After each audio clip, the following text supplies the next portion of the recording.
2, 3, 4.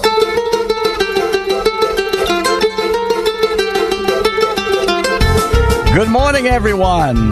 This is Jewish Talk coming to you from Nassau Community College on 90.3 WHPC, streaming live on the college station. You can see us on the iHeart app and the iTunes.com. And the program becomes a podcast as it's archived on Spreaker.com. Don't forget, you can join us right now, live, right here in the studio, as we say hello to Harvey Kipnis and to Jonathan Wolf and to all of our good friends joining us on Facebook Live.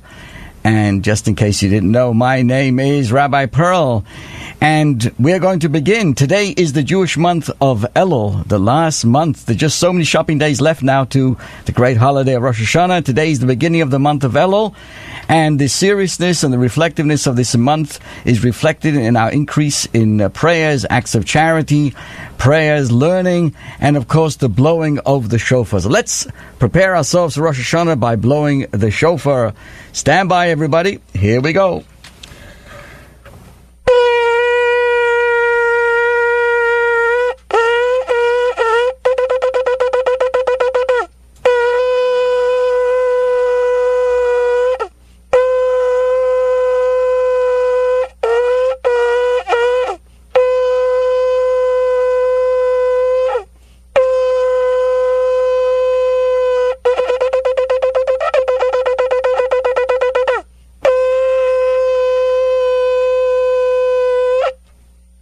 Wishing everybody a very happy, healthy, sweet new year to be inscribed for all that's good, both physically and spiritually.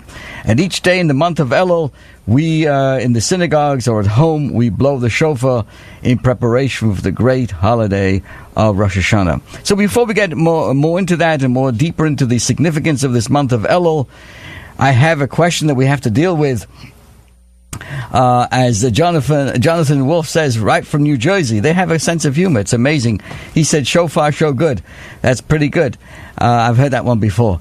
But in any case, here we go. Do we have a right? This is the question that was brought up in my synagogue at Congregation Beth Shalom Chabad in Mineola, where we get together each and every week. And having that in mind, my friends, this Tuesday night, do you want to save a life?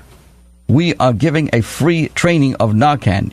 Come, and in 1 hour you can learn how to administer Narcan to help somebody who's in the throes of an overdose for an opioid overdose or opioids of different backgrounds. Starts at 7 p.m. and it costs no money. It takes place at our congregation at the Chabad of Mineola. Go to chabadmineola.com/Narcan and just register. Make sure we have all that we need to make sure you can become trained and certified in this area. So the question that came up, do we have a right to read our spouse's texts and emails? Well, let's go into this. Let's talk about the right to privacy.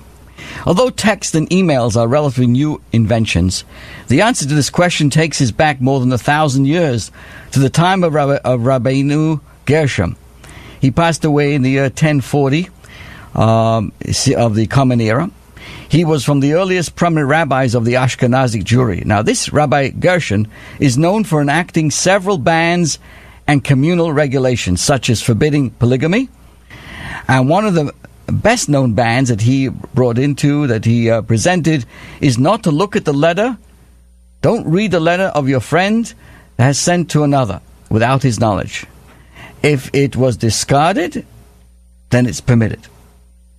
We want to say welcome to all those joining us on Facebook and listening on the radio. Welcome, good morning from Vermont. Wow, can't believe it. Who lives in Vermont? I have no idea anybody lives in Vermont. Now, what's the reason for these bans? There are a number of reasons given for this. We do not look at others' correspondence so that we do not come to reveal gossip or a secret. That will be considered rechilas. That's the Hebrew word for forbidden talebearing. Reading someone else's writings without permission is like borrowing something without permission, which is a form of theft. Another idea, it is incompatible with the rabbinical teaching that tells us, don't do to others that which you do not want to be done to you.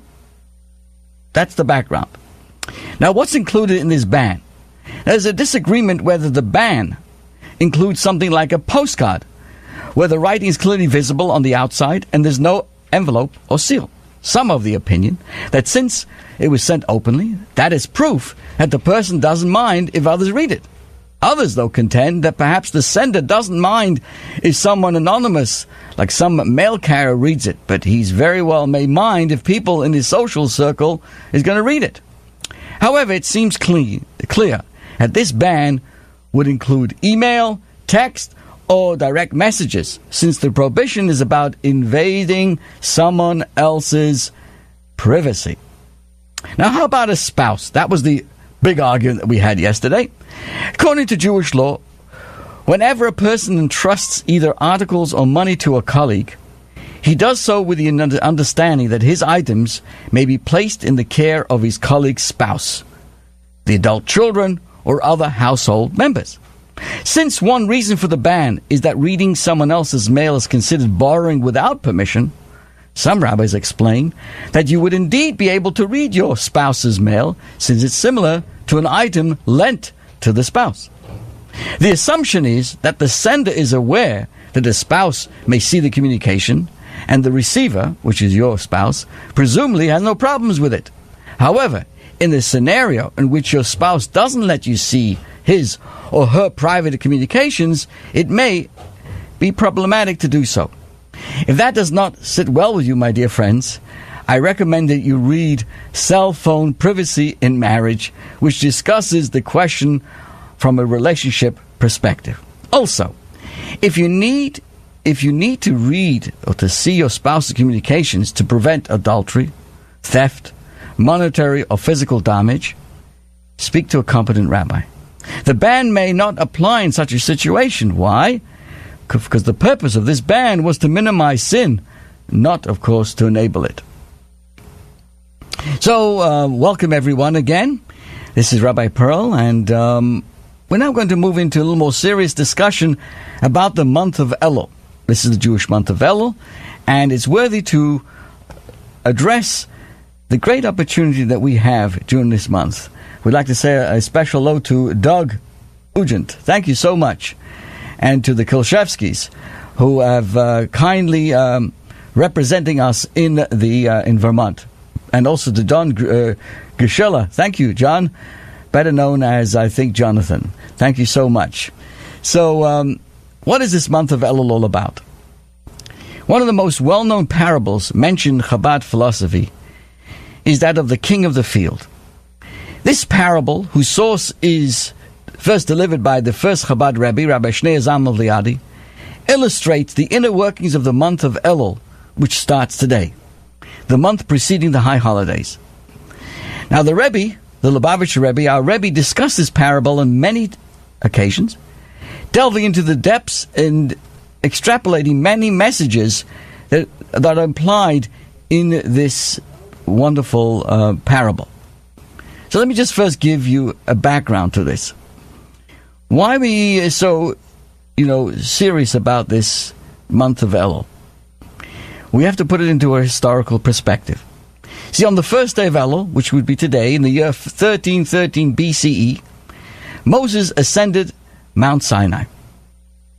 Some 6 weeks earlier, he had shattered the first set of the tablets, inscribed with the Ten Commandments, and now he took along with him a second set. This is the day he took along the second set, which were hewn by God's directive, and now to bring it up the mountain for God to re-engrave the Ten Commandments. So this was the last set of the 40 days that begins today. Now Moses remained on this mountain for 40 days until the 10th of the Jewish month of Tishrei, better known as Yom Kippur.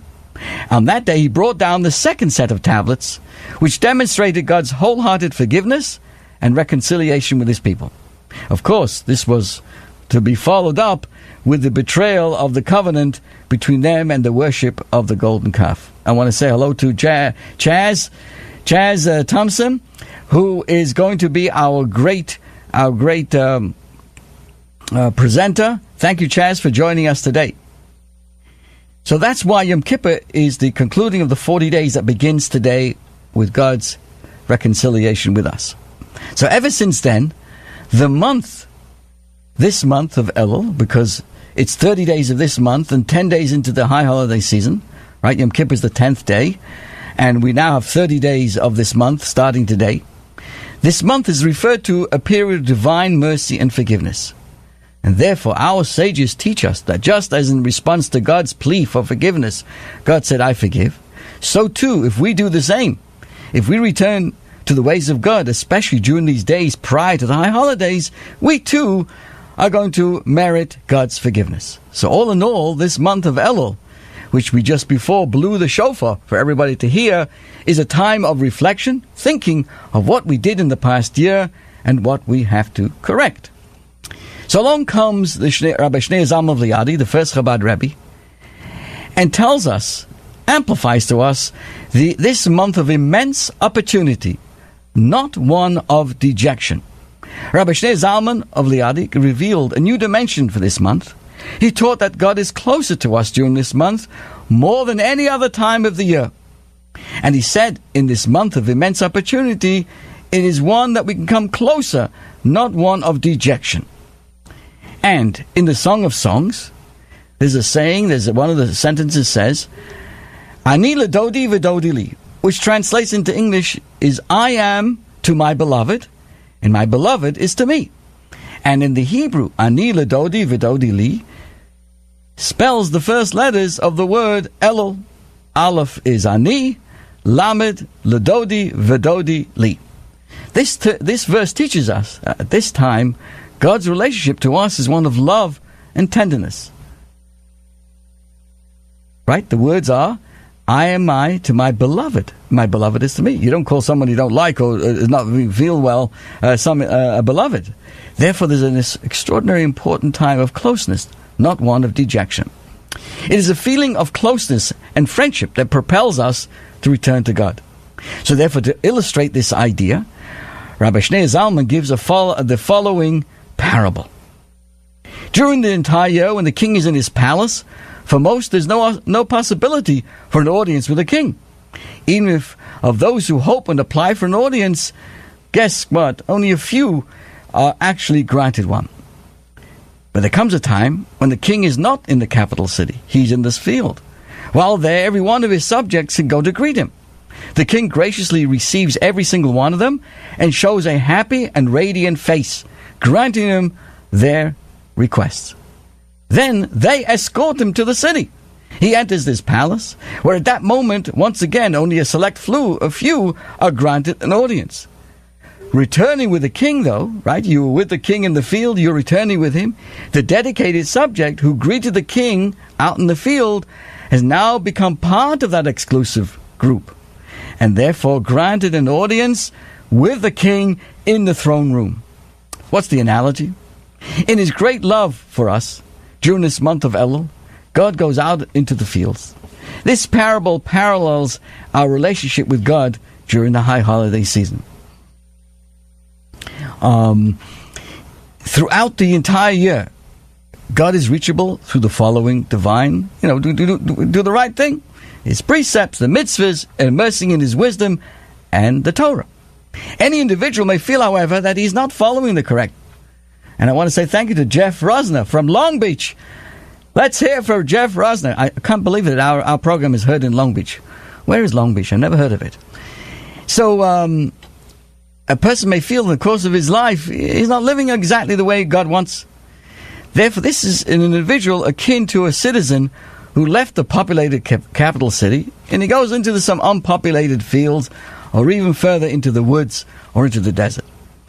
He kind of wandered away from the king's capital. Sensing that he's distant, he might feel totally estranged. Man, I'm out of here. I'm off the way, as they say. I have no connection to the king. So in his great love for us, during this month of Elul, God goes out to the fields, making himself available to all of us. This outpouring of love uplifts, encourages, even for those who may feel distance due to their actions. When we see how God graciously receives us in the field, smiling and granting us our requests, we resolve once again, God, we're in a good mood, we're elevated. Once again, we want to reconnect and conduct ourselves in a manner befitting being a loyal subject of the king. And then comes the high holidays. Well, as I said, We get to know the king during this month. We become friends. We become connected. We escort the king back to the